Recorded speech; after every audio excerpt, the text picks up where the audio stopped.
함께 보실 하나님의 말씀은 전도서 12장 1절부터 마지막 절 14절까지 말씀입니다.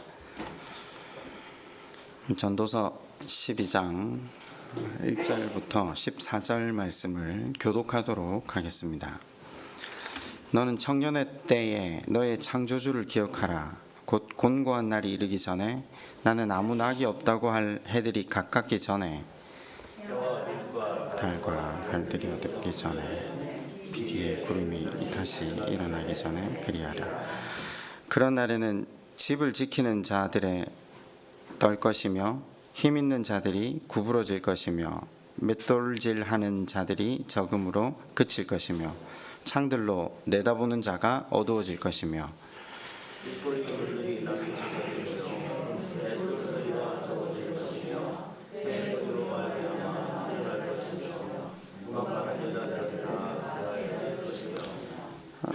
또한 그런 자들은 높은 곳을 두려워할 것이며 길에서는 놀랄 것이며 살구나무가 꽃이 필 것이며 메뚜기도 짐이 될 것이며 정욕이 그치리니 이는 사람이 자기의 영원한 집으로 돌아가고 조문객들이 거리로 왕래하게 됨이니라.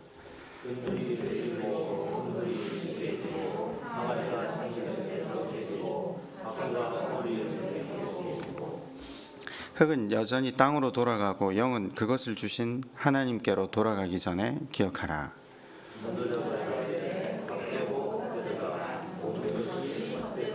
전도자는 지혜자여서 여전히 백성에게 지식을 가르쳤고 또 깊이 연구하고 생각하고 연구하여 잠언을 많이 지었으며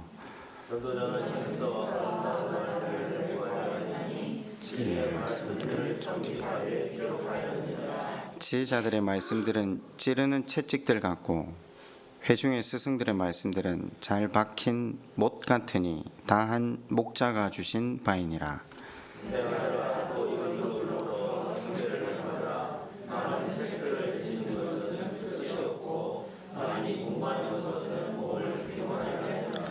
이래 결국을 다 들었으니 하나님을 경외하고 그의 명령들을 지킬지어다. 이것이 모든 사람의 본분이니라. 하나님은 모든 행위와 모든 은밀한 일을 선악간에 심판하시리라. 아멘. 우리는 계속해서 복음에 대해서 살피고 있는 중입니다. 하나님께서 우리 가운데 이루시고자 하는 하나님 나라를 하나님이 어떻게 이루어 가시는가를 하나님이 주신 제도, 지으신 우리 몸, 정신, 이 모든 것을 어떻게 하나님이 구원을 이루어 가시는가에 사용하시는가를 살펴보고 있는 중이죠. 몇 시간에 걸쳐 우리는 우리에게 주신 결혼 제도, 부모와 자식 간의 관계, 가족 관계, 그러니까 인생에게 허락되어 이 제도들이 우리의 이상을 이루는 것이 아닌 하나님 나라를 이루기 위해 하나님이 우리에게 주신 것이라는 걸 살폈잖아요. 그래서 우리의 이상을 이루거나 우리가 생각하는 좋은 것을 이루기 위해 자식들을 가르치고 부부 생활을 하는 것보다 하나님 말씀대로 나아갈 때, 그러니까 부모 자식과의 관계도 통제해서 영향력으로 한 걸음 물러남, 부부 간에도 피차 복종함으로 나아간다. 그것이 하나님 나라를 이루는 것과 동시에 실은 우리가 가졌던 이 제도에 대한 여러 가지 기대보다 이 땅의 삶에 훨씬 더 아름다운 관계로 나아갈 수 있음도 생각해 보았죠. 오늘은 몸을 통해서 우리에게 이 몸을 주신 하나님께서 우리 삶의 구원을 어떻게 이루어 가시는가를 다시 살펴보려고 해요. 그러기 전에 지난주 우리가 부활절 말씀을 통해 어쨌든 같은 선상에서 말씀을 또 상고해 보지 않았습니까? 신앙의 동기가 무엇인지 생각해 보았죠. 같은 복음을 받은 성도로서 한켠의 사람들은 십자가와 부활이 그 삶의 내적 동기가 되어서 삶 전부를 다 드리고도 더 못 드려서 죄송한 마음으로 살아가는데 사도 바울이요. 근데 같은 복음을 받았거든요, 우리가. 그런데 그 복음이 온전한 내적 동기가 되지 못해서 우리에게 맡겨진 신앙의 여러 가지 역할조차 감당하는 것을 가다가 서다가를 반복하는 이유가 무엇인지를 생각해 보았죠. 복음이 우리에게 온전한 내적 동기가 되지 못했던 이유를 우리가 어떻게 살폈죠? 말씀 앞에 우리가 온전히 우리 자신이 누구인지 깨닫지 못했기 때문이라고 했습니다. 조금 긍정적으로 표현하면 성령의 조명하심과 교통하심이 있어야 한다라는 거죠. 실은 하나님께서는 계속해서 조명하시고 교통하시려고 애를 쓰시는 분 아닙니까? 우리가 그걸 거절할 뿐이죠. 하나님께서는 말씀에 우리 자신을 비추어서 우리가 어떤 존재인지를 깨닫게 하시려고 성령의 조명하심을 사용하십니다. 그리고 성령의 교통하심은 뭡니까? 그런 우리임에도 불구하고 그 삶 전부를 하나님이 책임지시고 하나님이 일방적으로 사랑을 부으시고 계신다는 것을 그 교통함을 통해 깨닫는 것, 그 신묘막측한 하나님의 사랑을 온전히 알 때 그 복음이 비로소 내적 동기가 된다라고 했습니다. 자, 그러면 성경의 모든 우리 신앙의 선배들은 하나님이 이 길로 인도를 하셨겠죠. 하나님이 인생에 가지시는 목적과 구체적인 계획이 뭐라고요? 하나님 나라를 이루는 것. 내 하나님의 계획은 그거밖에 없습니다. 창세기 35장은 특별히 그것을 이루어 가시는 하나님의 작품인 야곱이 주인공으로 나왔고요. 창세기 35장은 눈을 씻고 어디를 찾아봐도 부흥 같지 않은데 수없이 많은 성경의 학자들은 그 장을 부흥장이라고 합니다. 그러면 성경이 말하는 궁극적인 부흥이 무엇이었습니까? 야곱이 드디어 자기의 생각, 자기가 가지고 있는 경험과 가치들이 무용함을 깨닫고 하나님 그분 앞에 무릎을 꿇어 항복하는 장면이 나옵니다. 그래 자신을 온전히 하나님께 의탁하는 장면. 자기는 도무지 소망이 없는 존재입니다. 하나님 이 제 많은 존재도 받아주실 수 있습니까? 라고 했을 때 하나님이 그를 안아주시고 그의 삶을 인도하시는 그 장면을 성경은 부흥이라고 합니다. 35장이 드러나는 것은 항복밖에 없습니다. 우리를 하나님께서 인도하시는 길이 그러면 어딜까요? 이제 눈치를 채실 때가 되지 않았습니까? 우리가 가고 있는 길이 이 길이라는 거죠. 하나님은 말씀을 통해 인간의 본질을 확인시키시고 그 확인된 본질 앞에서도 변함없는 우리 하나님의 무한한 사랑을 받고 있다는 것을 깨닫는 그 순간 사람은 그 하나님 앞에 항복하게 됩니다. 말하자면 하나님이 우리의 구원 여정을 어떻게 인도하고 계신가를 한 문장으로 축소하면요, 항복을 받아내시는 길입니다. 우리가 가고 있는 길이 어느 길이라고요? 항복을 받아내시는 그 길에 우리가 서 있다는 거죠. 항복하셨습니까?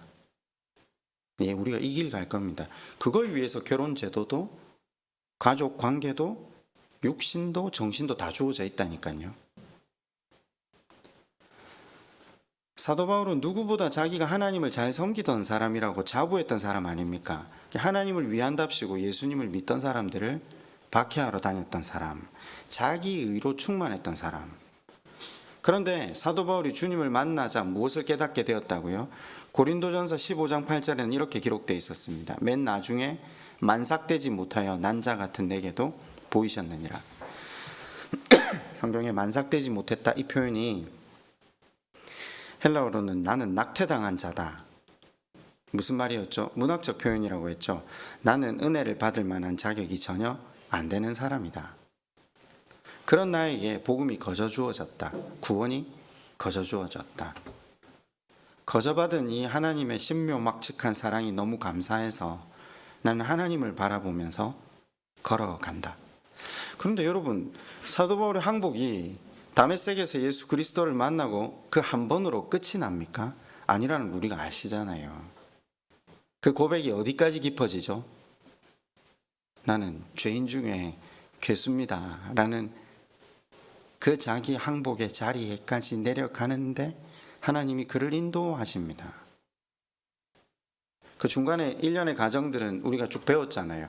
앞서 수요 성경 공부를 인도하셨던 이정영 목사님이 빌립보서 설교하실 때도 사도 바울이 어느 과정을 거쳐서 결국 그 항복의 자리에, 부흥의 자리에 이르는가를 쭉 우리가 말씀을 통해 상고해 봤거든요. 야곱이 거쳤던 과정, 바울이 거치고 있는 과정, 성경에 나오는 모든 인물들이 걸어가는 길이었고 우리 또한 이 길을 걸어갈 것입니다.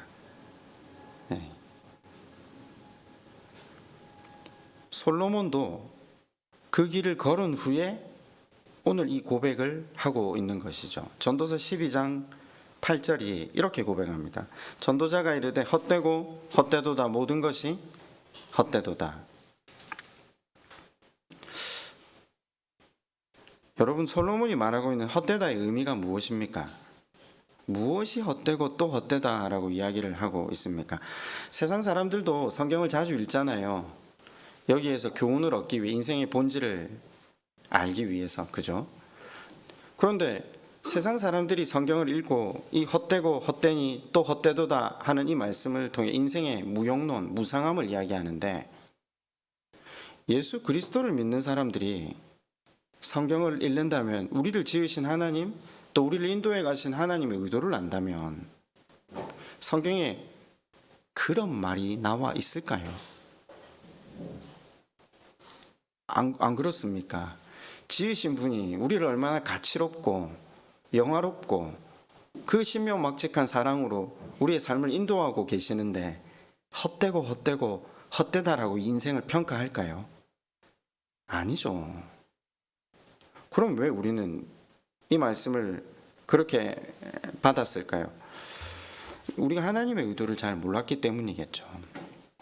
하나님이 어떤 분이신가를 잘 몰랐기 때문에 이걸 종말장으로 받아들이고, 의도는 하나님께서 우리 인생을 향한 하나님의 계획이 누림이고 행복이라고 하셨는데, 우린 이걸 다 어떻게 받아들였냐면 제한이고 옥죄임이라고 해야 됩니까? 얼매임이라고 해야 됩니까? 그렇게 젊음의 시기를 누리면 안 된다라고까지 받아들였거든요. 아니요. 본문은 지금 정반대의 이야기라는 거죠. 말씀을 잘 깨닫고 하나님을 이해하게 되면요, 그리고 하나님께 자신을 의탁하게 되면요, 하나님과의 관계는 누림이 됩니다. 자, 이게 좀 정리가 안 되시더라도 그냥 한번 표현은 한번 머릿속에 기억해 두시면 앞으로 계속 가다 보면 이해가 될 거라고 저는 생각해요. 근데 하나님의 의도를 깨닫지 못하고 끌려가면요, 걸어가면요, 곤고나 환란이 돼요. 근데 이걸 조금 하나님의 의도를 이해하고 걸어가면요, 훈련으로 받아들여요. 여러분, 훈련으로 받아들이십니까? 아니면 공고나 환란으로 여러분의 인생이 이해가 됩니까? 아니면 여러분의 인생이 누림으로 가고 계십니까? 이제 이 차이라는 거죠. 하나님의 의도를 정확하게 알 때, 바꾸어 말하면 교통함, 교제라고 표현을 하죠. 하나님과 동행하며 그분과 교제함의 관계로 들어갈 때 우리의 삶은 드디어 하나님이 기획하신 대로 우리의 삶을 누림의 단계로 나아간다는 거죠.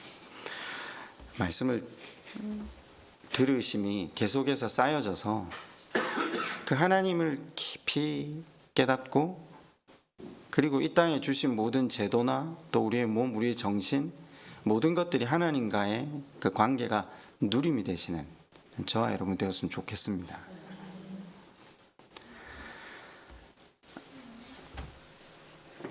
오늘 본문의 의미는 굉장히 단순합니다. 복은 하나님과 함께 하는 것이다 라는 것입니다. 하나님 밖에서 누리는 것은 그 어떤 것도 복이 될 수 없고, 하나님 안에서 그와 함께 걸어가며 행하는 모든 것은 누림이 된다라고, 마음껏 누려라라고 오늘 솔로몬은 이 전도서 마지막 부분을 통해서 우리에게 지혜를 전해주고 있습니다. 제가 서두에 굉장히 이제까지 설교해온 많은 주제들을 함축해서 말씀을 드렸지만 쉽게 동의가 되지는 않으실 겁니다. 그게 어떻게 누림이 돼?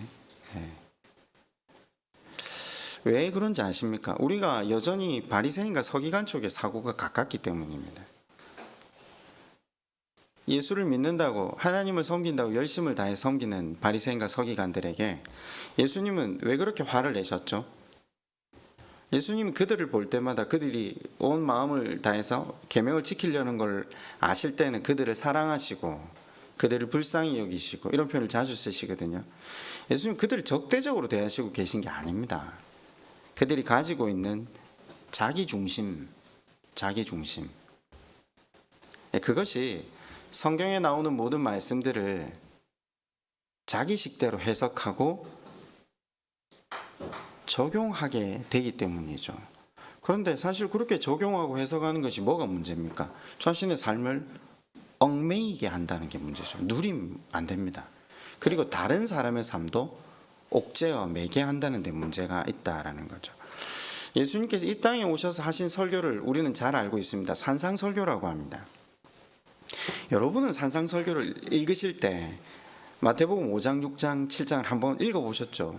수도 없이 설교를 했으니까요. 근데 그 설교를 읽으시면서 그것이 누림으로 다가오시던가요? 예수님이 이 땅에서 한 편 설교를 정확하게 남기시면서 그 설교에 하나님께서 요청하시는 하나님의 본심을 다 담았을 것 아닙니까? 그 본심의 목적은 뭐라고요? 교제하자는 겁니다. 관계를 맺자는 겁니다.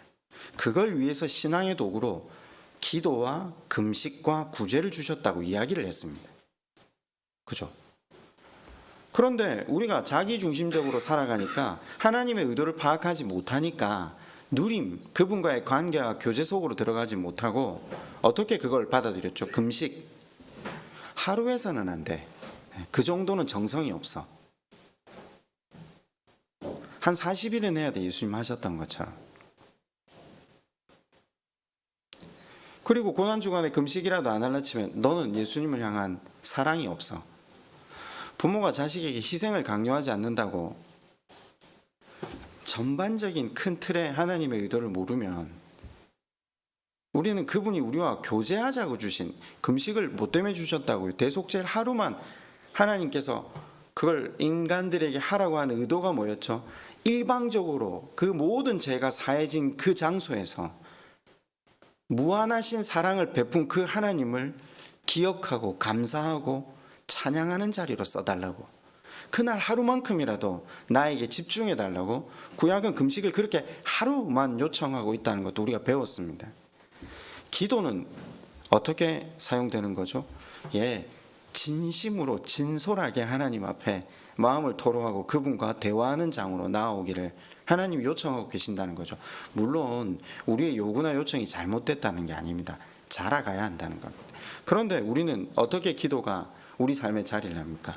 기도에도 등급이 있다고 생각합니다. 또 일어나면 너 기도 안 했지, 그 정도 기도에서는 안 돼 라고 이야기하는 것이 우리의 실존 아닙니까? 구제도 마찬가지죠. 우리가 일방적으로 받은 그 하나님의 은혜가 더 깊어져서 그 은혜가 도무지 우리 마음에 사무쳐서 우리의 것을 나누는, 그리고 하나님이 궁극적으로 이 땅에서 우리의 것을 나누고 섬기는 그 일을 우리에게 반복시키심으로 하나님 나라에서, 지난주 한번 제가 광고 때 말씀드렸잖아요. 영혼 무궁이 뭐 하겠어요? 진주문 보고 무슨 아름다운 다이아몬드 길 보면서 매일 그거 흠뻑 기뻐하고 행복해야 할까요? 아닙니다. 하나님께서 하실 일들을 성경에 조목조목 계속 기록해 두셨어요. 다스리게 하시겠다고. 다스림은 이제 우리가 정확히 그 용어에 대한 정의를 했지 않습니까? 섬김입니다. 그래서 이 땅에서 주께서 일방적으로 베푸신 그 사랑에 반응해서 섬김을 훈련하지 않은 자들이 과연 하나님 나라에 이를 수 있을까요? 성경은 거기에 대해서 계속 이야기를 합니다. 우리에게. 가서 뭘 하는 건 두 번째 이야기합시다.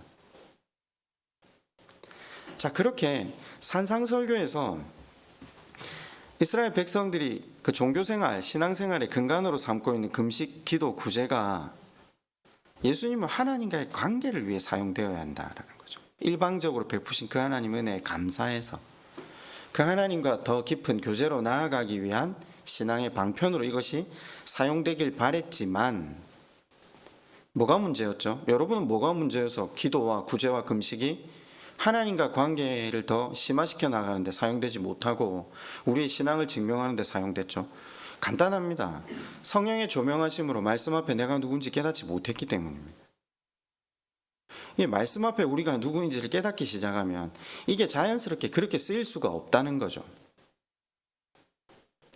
그런데 날마다 예배를 통해 말씀 앞에 우리가 누군지를 못 깨달으면요, 이게 반대의 경우를 우리 안에 행하기 시작하죠. 더 많이 금식하고 더 많이 기도하고 더 많이 구제해야 뭔가를 제대로 드려야 복을 얻을 수 있다. 아니요, 하나님과의 관계가 복인데요. 그죠? 근데 이 생각들이 참 바뀌지 않아요. 우리가 왜 바리새인과 서기관하고 닮아 있다라고 이야기를 하냐면요, 제가 수요 설교 때 이 부분을 지금 계속 좀 다루고 있는데, 엘리야가 한 질문이 이런 거잖아요. 이제 우리 갈멜산 전투가 끝나고 나면 내려와서 하나님 왜 저만 이 일을 감당해야 돼요?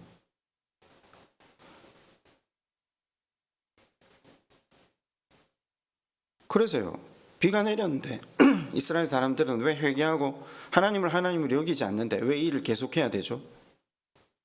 그럼 하나님 비를 내리시고 갈멜산의 전투에서 바알과 아세라들을 섬기는 사람들 다 죽여셨으니까 이제 이 땅 가운데 복음이 편만해지고 하나님을 섬기는 왕이 나오고 하나님 중심으로 세상이 돌아가야 하지 않나요? 왜 계속 세상은 변하지 않고 그대로 가죠? 이 일을 계속해서 해야 됩니까? 같은 질문이죠. 왜 제가 이 질문을 하냐면요, 욥도 똑같은 질문을 하거든요. 왜 하나님 저는 의롭게 살았는데 이와 같은 고난을 받아야 되죠? 이 두 질문이 똑같다는 거 보이십니까? 왜 똑같냐면요, 답이 똑같이 나와요. 성경을 좀 읽어보신 분들은 엘리야의 대답에 하나님께서 뭐라고 대답하시는가, 욥의 질문에 하나님께서 뭐라고 대답하시는가를 보시면 굉장한 힌트를 찾아낼 수 있어요.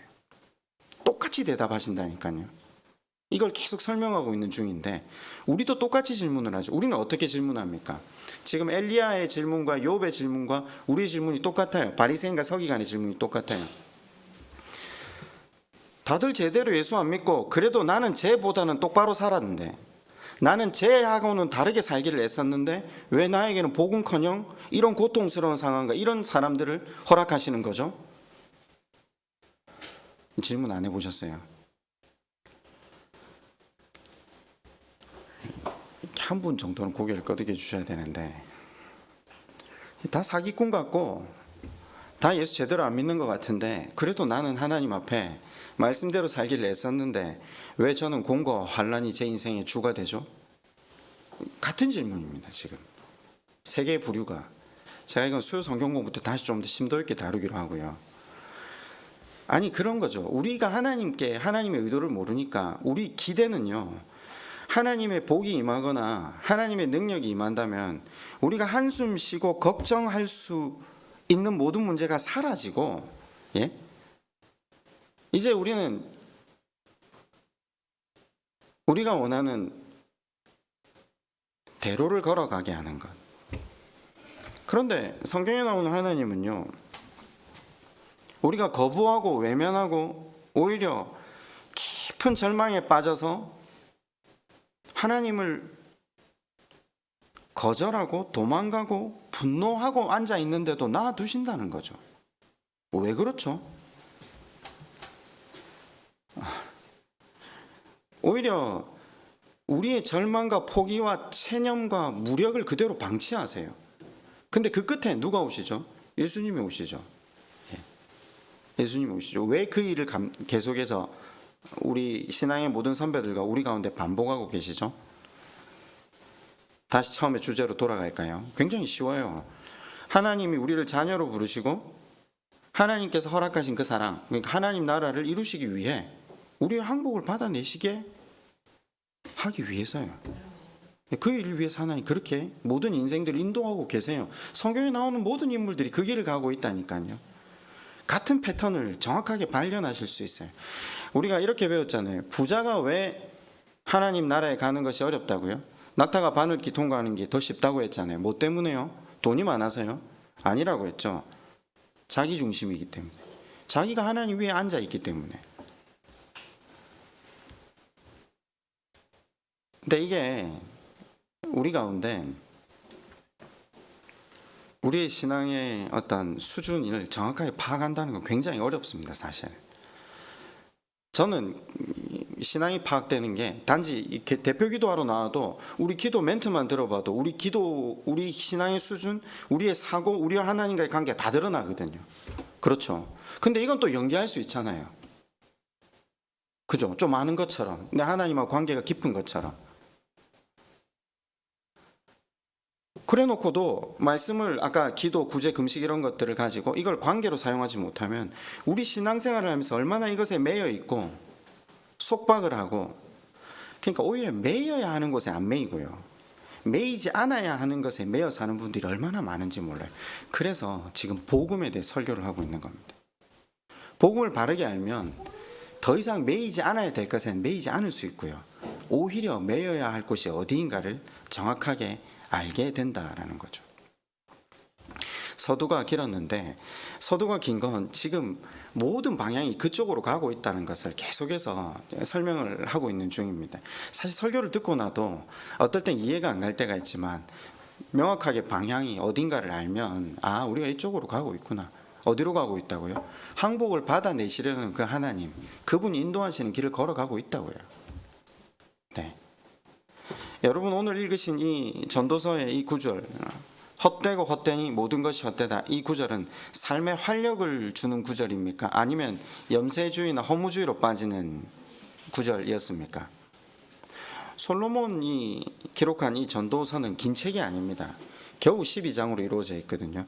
사실은 어느 곳에 생명이 담겨 있고 지혜의 진수가 담겨 있다라면요, 우리 사실 한달음에 읽어 봐야 하지 않습니까?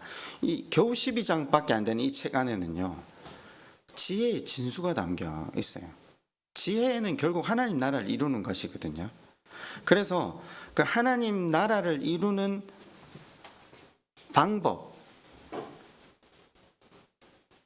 하나님과 동행하는 것, 하나님의 인도하심 가운데 걸어가는 것, 아까 훈련 가운데 걸어가기도 하고 곤고와 환난 가운데 하나님을 체험해서 하나님을 의지함으로 그분과 동행하고, 그분과 동행하는 자들은 드디어 사실은 이런 거죠. 동행하면서 자의적으로 하나님 앞에 모든 걸 의탁한다, 그런 거 거의 잘 없어요. 예. 안 돼서 하나님께 의탁하는 거죠. 창세기 35장이 그랬거든요. 우리도 사실은 그래요. 근데 말씀 안에서 그걸 깨닫고 우리가 하나님께 의탁하는 건 은혜라고 했거든요. 그러면 하나님이 우리의 백그라운드가 되심으로 어떤 상황에 있건 그 상황이 누림이 되기 시작한다고 성경은 밝혀요. 여기까지 가자니까요. 저는 이게 목표입니다. 우리가 할 수만 있다면 모든 우리 신앙에 여기 나오는 선배들이 걸어갔던 이 길을 우리가 가보는 게 우리가 걸어가야 되는 길 아니겠습니까? 전도서 기자가 오늘 이렇게 밝힙니다. 하나님이 정하신 법칙 가운데 육체의 늙음이 있다라는 거죠. 사람들은 인생을 여러 가지로 표현하잖아요. 청소년기를 봄, 청년의 때를 여름, 장년의 때를 가을, 노년의 때를 겨울이라는 표현을 쓰는데, 여러분은 어느 때를 이제 지나고 계십니까? 작자 미상의 글인데 노년의 일상을 그린 글 한 편을 제가 한번 읽어드릴게요. 나는 나의 젊은 시절이 이미 지나갔다는 것을 알고 있다. 그러나 내 자신이 늙었다는 것을 전혀 인식하지 못하고 있다. 그런데 한 가지 이상한 것은 밤마다 잠자리에 들어 다시 일어날 때까지 나의 귀는 서랍 속에, 나의 이는 컵 속에, 나의 눈은 책상 위에 놓여져 있곤 하다. 무슨 이야기인가 아시죠? 그죠? 마음은 아직 청춘인데 몸은 말을 안 듣기 시작한다. 지금 이런 표현이겠죠. 네.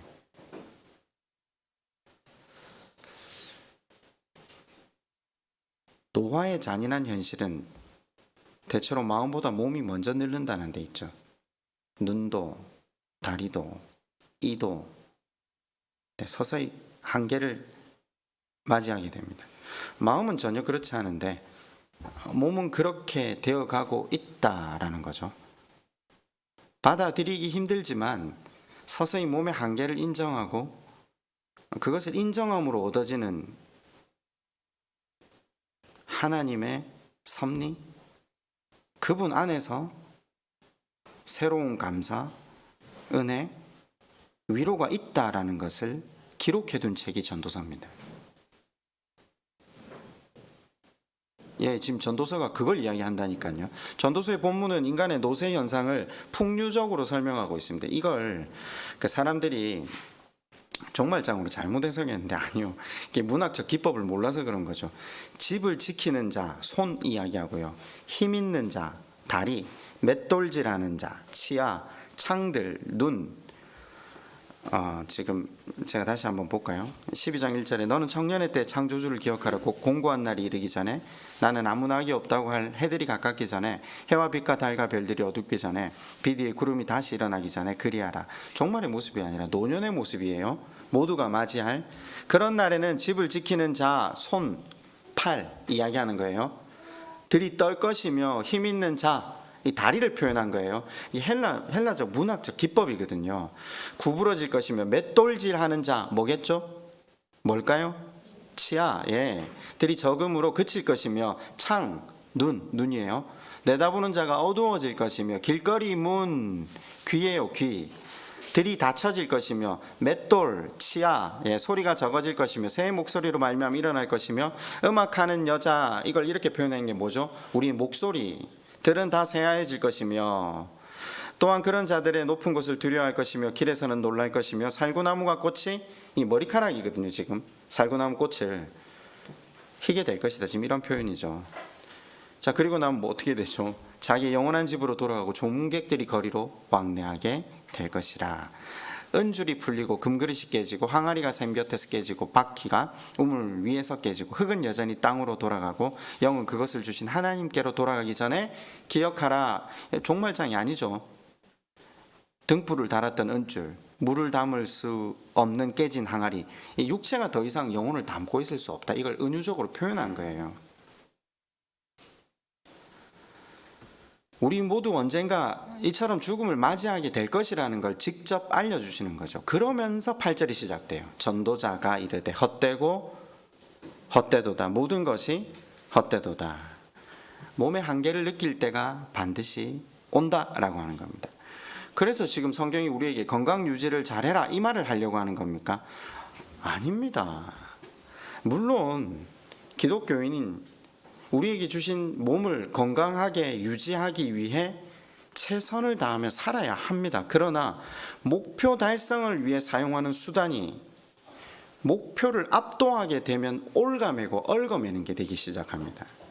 늙는 것을 거절하고 노화와 싸우는 것은 부질없는 싸움이라는 걸 우리가 알잖아요.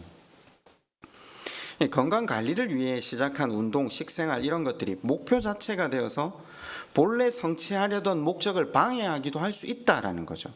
이해가 되십니까? 저는 지금 건강하게 살지 말자, 그래서 운동하지 말자, 식습관 아무 때나 하자 이 말이 아닙니다. 목표가 우리 삶을 지배하는 폭군이 될 수 있다라는 거죠. 건강이 우리의 우상이 되면 안 됩니다. 건강하지 못할까 봐 마음에 두려움이 있다.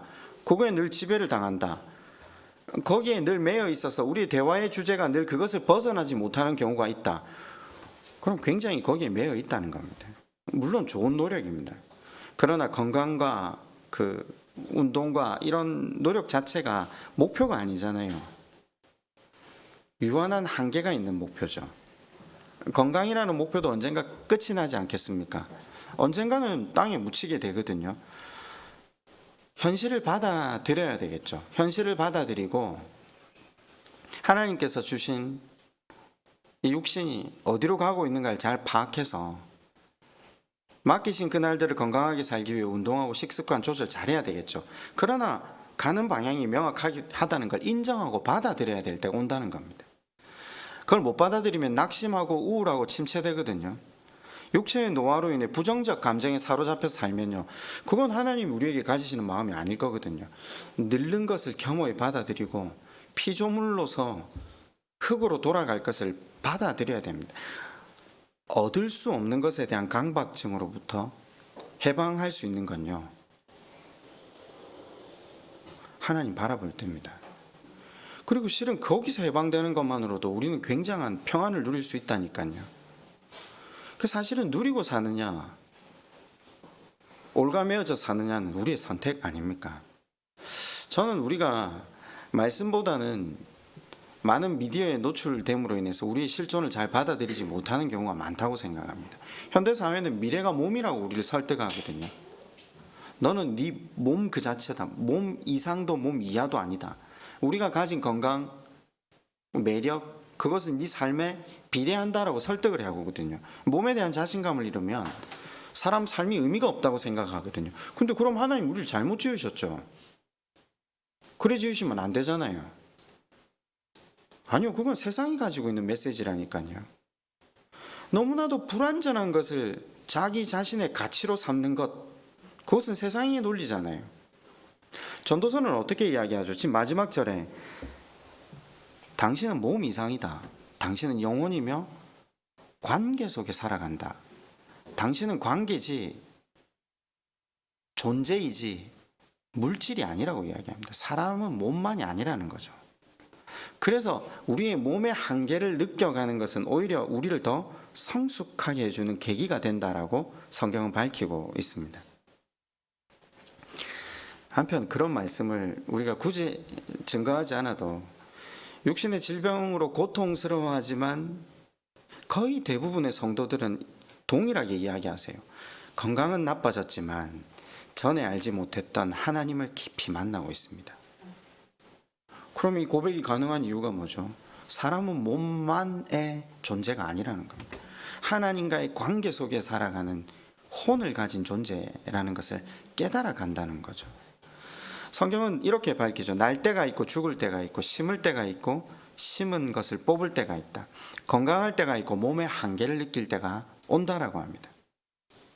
그러면 성경은 하루하루 세월이 흘러감으로 자기 육체에 문제가 생기고 한계를 경험할 때 우울해하고 힘들어해야 되는 것이 아니라 내가 창조주와 더 가까워져 가는 때임을 알라는 겁니다. 몸 이상의 영혼이 있고 하나님 나라가 있다는 것을 기대하라는 겁니다. 그래서 늙어감으로 쇠약해짐으로 세잔해감으로 더욱 하나님 앞에 겸손해지고 하나님을 더 깊이 의지할 수밖에 없는 시간으로 인도받고 있다는 사실입니다. 전도서는 단지 인생의 끝에서 이렇게 하나님을 만나는 것이 복이다 라고만을 이야기하지 않습니다. 그래서 그 앞에 다른 부분을 밝히는 거죠. 12장 7절이 뭐라고요? 흙은 여전히 땅으로 돌아가고 영은 그것을 주신 하나님께로 돌아가기 전에 뭘요? 기억하라. 뭘 기억하라? 이게 이제 사실 엄청나게 중요한 이야기입니다. 이 전도서는 두 가지 테두리로 1장 2절에 시작하면서 헛되고 헛되며 헛되고 헛되니로 시작하거든요. 그리고 12장 8절의 마지막에 헛되고 헛되도다라고 이렇게 인클루지오 구조를 가지고 있습니다. 그러면 아까 이 헛되고 헛되도다가 어디에 기인하고 있다고요? 하나님 그분 안에 있지 않아 누린 모든 것이 헛되다. 그분과 함께하는 것이 의미가 있고 인간에게 행복이다 라고 했잖아요. 인생이 반드시 죽을 인생이기 때문에 노년을 맞이하면 육체의 한계를 경험하고 그 경험으로 인해 하나님과의 관계의 깊이가 더 깊어지겠지만 저자는 뭐라고 합니까? 그 시기가 오기 전에 기억하라. 뭘 기억하라? 자기에게 주어진 모든 삶을 충분히 누리라라는 겁니다. 예수께서 당신의 목숨까지 주시면서 우리를 살려주신 이유는요, 그 우리의 날마다 주어진 시간을 누리라는 겁니다. 소중하게 살라는 겁니다. 하나님께서 우리에게 허락하신 시간들을 사람들과 함께 자연들을 누리고 일 속에서 그것을 최선을 다하면서 행복해라고 하십니다. 근데 우리가 참 되게 아이러니한 건 돈 번다고 너무 바쁘지 않습니까? 자식하고 만나서 시간을 길게 보낼 수 있는 여건도 없지 않습니까? 그리고 지나서는 아이들에게 이런 이야기를 하죠. 내가 너를 위해서 돈 번다고 그렇게 뼈 빠지게 고생하고 일했는데 너가 나를 이렇게 대? 아니, 관계는요, 시간을 보낸 넓이와 깊이만큼만 생기는 겁니다. 부모 자식 간이라고 그냥 생기는 게 아닙니다. 그러면 돈을 포기하고 집에 들어가서 아이들과 함께 시간을 보냈어야 됩니다. 물론 이 설교를 앞에 한 3년을 했습니다. 기억나시죠? 계속 했습니다. 왜 우리가 그러면 돈에 목매어 할까요? 실은 돈보다는 우리 인생이 빈 곳을 메꾸려고 바쁘게 살았던 것 아닙니까? 그 빈 곳은 돈으로 메꿔지지 않습니다. 하나님으로만 메꿔질 수 있다고 했습니다. 하나님과 바른 관계 속에서만 그것이 메꿔집니다. 그래야 쉬어도 시간이 많아도 사람들과 관계를 맺을 수 있고요. 그 관계가 하나님과 깊은 관계 속에 들어가 있지 못하면 쉬어도 시간이 많아도 주변 사람들과 관계를 못 맺는 것이 우리의 한계입니다. 7절에 하나님께로 돌아가라. 돌아가기 전에 기억하라. 뭘 기억하라? 그게 11장 마지막 부분에 나옵니다. 11장 9절과 10절이 이것을 강조하고 있습니다. 가보실래요? 결론을 강조하기 전에 본론에서 뭘 이야기했다고요? 11장 9절이 이렇게 시작되죠. 다 같이 한번 9절 10절 읽어볼까요? 자, 시작. 청년이여 내 어린 때를 즐거워하며 내 청년의 날들을 마음에 기뻐하라. 마음에 원하는 길들과 내 눈이 보는 대로 행하라. 그러나 하나님이 이 모든 일로 말미암아 너를 심판하실 줄 알라. 그런즉 근심이 내 마음에서 떠나게 하며 악이 내 몸에서 물러나게 하라. 어릴 때와 검은 머리의 시절이 다 헛되니라. 그 9절과 11절은 저자 자신이 그 3인칭 관점에서 자기를 평가합니다. 자기가 하나님 말씀, 하나님에 대한 의도를 잘 전했다라고 이야기하면서 마지막으로 교훈을 전달하는 거죠. 12장에서는 교훈이 뭐였죠? 이제 죽음이 온다. 육체 한계가 온다. 죽음이 다가오면 아무런 낙도, 해와 빛과 날과 별들도 볼 수 없기 때문에 그 죽음의 때가 오기 전에 청년의 때 창조주를 기억하라. 주님께서 주신 자유함을 누리라. 근데 여러분, 자유가 지금 여기 보면 한계가 있다는 거죠. 심판자를 두려워하면서 가라는 거죠. 에덴 동산에 나무 선악과가 서 있잖아요. 그러면 수십만 가지를 다 허락해 놓고 한 가지를 금하신 거죠. 왜요? 나는 하나님이고 너는 피조물임을 알라는 거잖아요. 그걸 보면서. 이건 제한이나 속박이 아니잖아요. 누리라는 거잖아요. 마음껏 누리고 살되 너는 신이 아니다는 거 알면 되잖아요. 우리 삶 속에서 하나님께서 예배드리고 기도하고 섬기고 헌신하고 하는 것들, 그것만 놔두고요, 우리에게 누리라고 살려고 하신 거예요. 근데 우린 다른 날조차 우리 스스로를 속박하고 그렇게 살아서 신앙인이 아니야, 그러지 말라는 겁니다. 쉽게 말하면요. 심판이 두려워서 아무것도 못하고 기도만 하고 예배만 드려라, 그 말이 아니라 우리를 이 땅에 태어나게 하고 자연 만물을 주시고 하루를 허락하신 아버지의 마음을 깨달으라는 겁니다. 11장 9절과 10절의 말씀이 얼마나 우리에게 오래 오해된 말씀인지, 우리의 신앙이 하나님을 얼마나 몰란 무지의 목매인지 해라 하는데, 그죠? 이게 하지 말라로 어떻게 이해를 할 수 있습니까? 젊을 때 하고 싶은 일을 마음껏 해라는 겁니다. 그러나 정해진 선 안에서. 젊을 때에만 할 수 있는 일이 있다니까요. 그죠? 그 누리고 행복해라 했다 해서 그 모든 물질과 시간을 자기 중심적으로 쓰라, 이건 아니라는 것도 우리가 부자 비유를 통해 들었잖아요.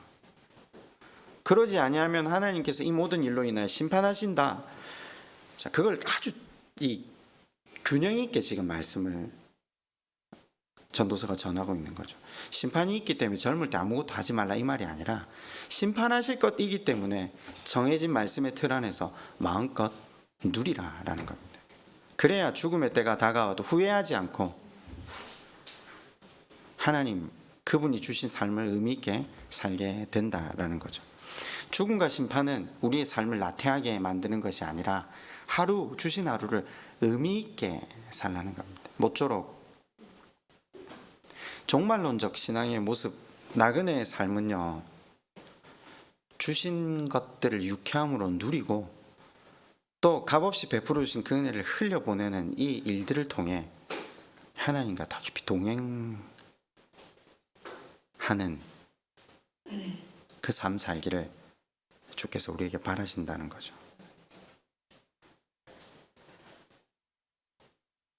사랑하는 성도 여러분, 우리의 겨울, 우리의 노년기는 우리의 미래입니다. 바꿀 수 없는 미래입니다. 우리에게 그 시간이 점점 다가와져 오고 있습니다. 하나님과 함께 서야 할 시간이 점점 다가온다. 그때가 오기 전에 본문은 뭐라고 이야기합니까? 창조주 하나님을 기억하라. 하나님을 알 때에, 하나님을 더 깊이 알 때 우리는 더 이상 우리의 삶이 곤고나 환난 그 수준에서 넘어서서 훈련으로만이 아니라 그 하나님, 그분이 우리의 백그라운드가 되셔서 우리의 모든 것을 보장하고 계신 그 하나님을 누리며 사는 삶으로 나아가게 될 것입니다. 모쪼록 하나님을 더 깊이 알아가셔서 누림의 삶이 일상이 되는 저와 여러분 되시기를 주님의 이름으로 축원드립니다. 우리 한번 기도할까요?